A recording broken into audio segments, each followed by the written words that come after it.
अस्सलाम वालेकुम दोस्तों, मेरा नाम डॉक्टर अली असगर है और आज की इस वीडियो से हम आगाज़ करने जा रहे हैं second year chemistry chapter number 1 chemistry of representative element. Chemistry of representative element जो कि हमारी सेकेंड ईयर केमिस्ट्री सिन टेक्स्ट बुक बोर्ड का चैप्टर नंबर 1 है। बाकायदा आज की इस वीडियो में उसका आगाज़ करने जा रहे हैं। तो आज के इस लेक्चर को शुरू करने से पहले एज़ यूजुअल आपसे रिक्वेस्ट करेंगे कि अगर आपने अब तक हमारे इस चैनल को सब्सक्राइब नहीं किया जो कि सिन बोर्ड टीचिंग के नाम से है तो काइंडली आज ही आप हमारे इस चैनल को सब्सक्राइब करें और साथ ही साथ बेल आइकन को लाजमी क्लिक करें ताकि हमारी अपलोड करदा तमाम इंपॉर्टेंट वीडियोस की नोटिफिकेशन आपको रिसीव हो सके। तो आइए हम स्टार्ट करते हैं सबसे पहले डेफिनेशन रिप्रेजेंटेटिव एलिमेंट्स की। रिप्रेजेंटेटिव एलिमेंट्स क्या होते हैं हम बात करते हैं। तो याद रखिएगा हमारा जो पूरा पीरियोडिक टेबल है, पीरियोडिक टेबल को हम क्या करते हैं, दो सब ग्रुप में जाकर डिवाइड कर देते हैं, सब ग्रुप ए और सब ग्रुप बी। सब ग्रुप ए जो पीरियोडिक टेबल का है उसे हम कहते हैं रिप्रेजेंटेटिव एलिमेंट। रिप्रेजेंटेटिव का जो वर्ड होता है ये शो करता है रिप्रेजेंटेशन को। तो ये एलिमेंट किस चीज़ को रिप्रेजेंट करते हैं? ये एलिमेंट्स जो हैं वो हर तरह के एलिमेंट को क्या करते हैं, रिप्रेजेंट करते हैं। यानी रिप्रेजेंटेटिव एलिमेंट्स के अंदर सॉलिड भी हैं, लिक्विड भी है, गैसेस भी हैं। रिप्रेजेंटेटिव एलिमेंट्स के अंदर मेटल भी हैं, नॉन मेटल भी हैं, मेटलॉइड भी हैं। यानी हर तरह के एलिमेंट को क्या कर रहे होते हैं, रिप्रेजेंट कर रहे होते हैं। इसीलिए इनको नाम दिया गया है रिप्रेजेंटेटिव एलिमेंट्स। रिप्रेजेंटेटिव का मतलब रिप्रेजेंटेशन, कहते हैं ना किस चीज़ को आप रिप्रेजेंट कर रहे हैं। तो ये किस चीज़ को रिप्रेजेंट करते हैं, ये हर तरह के एलिमेंट को क्या कर रहे होते हैं, रिप्रेजेंट कर रहे होते हैं। Solid, liquid, gas, metal, non metal, metalloid, हर तरह की वेराइटी जो है वो इनके अंदर पाई जाती है। इसीलिए हम इन्हें कहते हैं रिप्रेजेंटेटिव एलिमेंट्स। एलिमेंट्स इन विच, अब इसकी केमिस्ट्री पॉइंट ऑफ व्यू से अल्फाज का मतलब बताएं। केमिस्ट्री पॉइंट ऑफ व्यू से इसकी डेफिनेशन क्या बनती है, elements in which all the inner shell are complete but outer shell is incomplete are known as representative elements. भाई रिप्रेजेंटेटिव एलिमेंट्स वो होते हैं जिनके जो इनर शेल होते हैं, यानी जो अंदरूनी शेल होते हैं, वो सारे के सारे क्या होते हैं, मुकम्मल होते हैं, कंप्लीटली फिल होते हैं। लेकिन इनके आउटर शेल क्या होते हैं, इनकम्प्लीट होते हैं। इनके आउटर शेल क्या होते हैं, कंप्लीट होते हैं। आपको मालूम है कि एटम होता है ना, एटॉमिक स्ट्रक्चर जो फर्स्ट ईयर में पढ़ा था भाई, पहला शेल, दूसरा शेल, तीसरा शेल, जितने भी शेल होंगे इसके जो अंदरूनी वाले शेल होंगे, अभी मैं एग्जांपल से भी समझाऊंगा, वो सारे के सारे क्या होंगे, आर कंप्लीटली फिल्ड। वो मुकम्मल क्या होंगे, inner shell are complete, inner shell उसके कंप्लीटली फिल्ड होंगे but outer shell is complete. इनके आउटर शेल जो होंगे वो इनकम्प्लीट होंगे, उन्हें हम नाम देते हैं रिप्रेजेंटेटिव एलिमेंट्स। अब ये ने कैसे, मिसाल के तौर पर एग्जाम्पल ले लो लिथियम की। लिथियम जिसका एटॉमिक नंबर क्या है, लिथियम जिसका एटॉमिक नंबर क्या है 3, Z से रिप्रेजेंट करते हैं एटॉमिक नंबर को। पहले शेल में जो है वो कितने इलेक्ट्रॉन आ सकते हैं, 2। दूसरे में कितना है, 1। अगर आप इसका इनर शेल देखें तो पहले शेल में इलेक्ट्रॉन की तादाद सिर्फ 2 ही आ सकती है, इससे ज़्यादा नहीं आ सकती। तो यहाँ क्या आ गए, 2 इलेक्ट्रॉन हो गए। इनर शेल इसका क्या है, कंप्लीट है। जबकि इसके बाहर जो सेकेंड शेल है उसके अंदर 8 इलेक्ट्रॉन आ सकते हैं। कितने इलेक्ट्रॉन आ सकते हैं, 8। तो इसके पास कितने हैं, 1। इसका मतलब क्या है, इसका आउटर शेल जो है वो क्या है, इनकम्प्लीट है। इसका आउटर शेल क्या है, इनकम्प्लीट है। अंदर का जो शेल है वो क्या है, अंदर का शेल जो है वो क्या है, कंप्लीट है। आउटर शेल जो है इनकम्प्लीट है। इसका मतलब क्या है, ये रिप्रेजेंटेटिव एलिमेंट्स है। इलेक्ट्रॉनिक कॉन्फ़िगरेशन जो आप फर्स्ट ईयर केमिस्ट्री में लिखते थे 1s2 2s1, आखिरी इलेक्ट्रॉन जो है वो किस में गया, s में। आखिरी इलेक्ट्रॉन जो है वो s में गया, इसका मतलब इसका ताल्लुक किससे है, s ब्लॉक से। किससे ताल्लुक है, s ब्लॉक से। तो हमने कहा those element which have less than 8 electron in outer most shell, वो एलिमेंट्स जिनके आउटर मोस्ट शेल में इलेक्ट्रॉन की तादाद क्या हो, 8 से कम हो। आउटर मोस्ट शेल में क्या हो, 8 से कम हो, वो क्या कहलाते हैं, आर रिप्रेजेंटेटिव।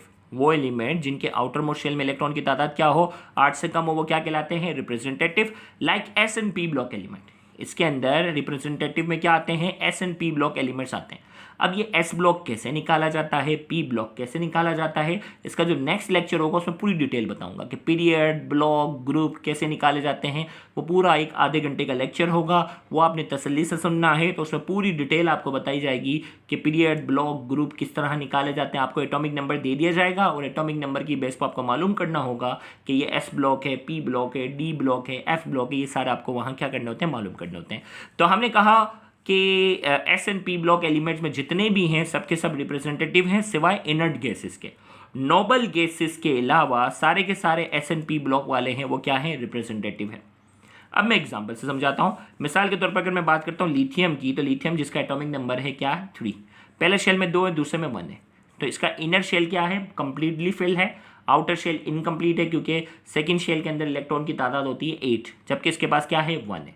अब इलेक्ट्रॉनिक कॉन्फ़िगरेशन के हिसाब से बात की जाए 1s2 2s1, 1s2 2s1, इसका मतलब इसका आखिरी में जो इलेक्ट्रॉन गया वो s में गया, इसका ताल्लुक किससे है, s ब्लॉक से।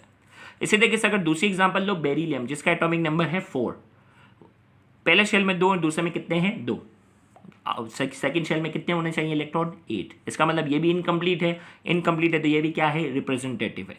इलेक्ट्रॉनिक कॉन्फ़िगरेशन अगर लिखी जाए तो क्या होती है 1s2 2s2, आखिरी क्या आ रहा है इलेक्ट्रॉन s में आ रहा है, इसका मतलब क्या है, ये s ब्लॉक से ताल्लुक रखता है।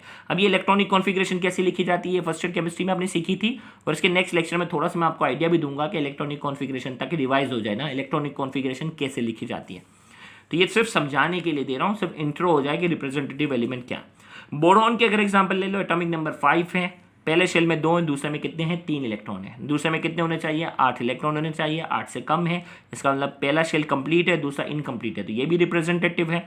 इलेक्ट्रॉनिक कॉन्फ़िगरेशन की लिखी जाए तो 1s2 2s2 2p1, आखिरी इलेक्ट्रॉन जो है वो 1 में जा रहा है, लिहाजा क्या है, ये p ब्लॉक से ताल्लुक रखता है। s वाले भी रिप्रेजेंटेटिव है, p वाले भी क्या है, रिप्रेजेंटेटिव है। कार्बन की अगर बात करूं तो फिर नेक्स्ट एग्जांपल, कार्बन का एटॉमिक नंबर है 6, पहले शेल में 2 हैं, दूसरे में कितने हैं 4 इलेक्ट्रॉन हैं, आउटर शेल के अंदर जो वो 8 से इलेक्ट्रॉन कम है, लिहाजा ये भी रिप्रेजेंटेटिव में आ गया क्योंकि इसका पहला शेल जो है वो कंप्लीट है और दूसरा शेल जो है वो क्या है, इनकम्प्लीट है, तो ये भी रिप्रेजेंटेटिव की कैटेगरी में आ जाएगा। इलेक्ट्रॉनिक कॉन्फ़िगरेशन की अगर बात की जाए तो 1s2 2s2 2p2, आखिरी इलेक्ट्रॉन p में जा रहा है, लिहाजा इसका ताल्लुक किससे है, p ब्लॉक से है, और p ब्लॉक से अगर है तो ये भी रिप्रेजेंटेटिव हो गया। अब इनर्ट गैसेस क्या होती है, नोबल गैसेस। नोबल गैसेस हमने कहा ना, नोबल गैसेस जो है वो रिप्रेजेंटेटिव में नहीं आती। क्यों, मिसाल ले लो, सबसे पहली नोबल गैसेस हीलियम के बाद नियोन है, एटॉमिक नंबर जो है वो 10 है, पहले शेल में 2 हैं, दूसरे में कितने हैं 8, पहला शेल भी कंप्लीट है और इसके बाद वाला शेल भी क्या है, कंप्लीट है। जबकि रिप्रेजेंटेटिव में क्या बात की थी हमने, रिप्रेजेंटेटिव एलिमेंट वो होते हैं जिसका इनर शेल कंप्लीट होना चाहिए, जबकि आउटर शेल जो होना चाहिए वो इनकम्प्लीट होना चाहिए। इसका तो आउटर शेल भी क्या है, कंप्लीट है, इसका आउटर शेल भी क्या है, कंप्लीट है, लिहाजा ये रिप्रेजेंटेटिव एलिमेंट नहीं है, ये इनर्ट गैस है, ये किसी के साथ रिएक्शन नहीं करती। इन्हें नोबल गैसेस कहते हैं या इनर्ट गैस कहते हैं, आगे इसको भी हम डिटेल में डिस्कस करेंगे।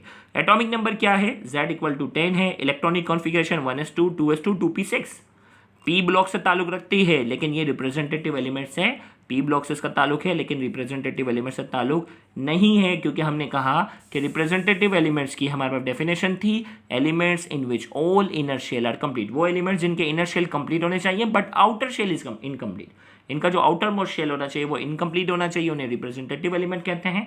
और फिर हमने कहा those element which have less than 8 electron in outer most shell, outer most shell के अंदर इलेक्ट्रॉन की तादाद क्या होनी चाहिए, लिथियम में 1 था, बेरिलियम में 2 थे, बोरोन में 3 थे, कार्बन में 4 थे। जबकि हमने बात की थी, नियोन की बात की थी तो उसका आउटर मोस्ट शेल में 8 इलेक्ट्रॉन थे, तो इसका मतलब वो रिप्रेजेंटेटिव नहीं था। तो हमने कहा those element which have less than 8 electron in outer most shell, वो एलिमेंट जिनके आउटर मोस्ट शेल में इलेक्ट्रॉन की तादाद 8 से कम होगी, वो क्या कहलाते हैं, रिप्रेजेंटेटिव। एग्जाम्पल के तौर पे हमने कहा S and P block element, S और पी ब्लॉक वाले जितने भी हैं सब के सब रिप्रेजेंटेटिव में आते हैं, सिवाय किसके, inert gases. Inert gases, noble gases का आउटर मोस्ट शेल भी क्या होता है, कंप्लीट होता है, लिहाजा वो रिप्रेजेंटेटिव एलिमेंट्स की डेफिनेशन पे पूरा नहीं उतरते। तो इंशाल्लाह इस लेक्चर के बाद अगले लेक्चर में हम डिटेल में सीखेंगे कि भाई एस ब्लॉक कैसे पता चलेगा, पी ब्लॉक कैसे पता चलेगा, डी ब्लॉक कैसे पता चलेगा, एफ कैसे पता चलेगा, हमें ग्रुप का कैसे पता चलता है कि कौन सा एलिमेंट किस ग्रुप का है, हमें पीरियड का कैसे पता चलता है, ग्रुप क्या होते हैं, पीरियड क्या होते हैं, पूरा पीरियोडिक टेबल का हम डिटेल इंट्रोडक्शन डिस्कस करने जाएंगे इंशाल्लाह नेक्स्ट लेक्चर में, तो उसको लाजमी देखिएगा। थैंक यू वेरी मच, अल्लाह हाफिज़।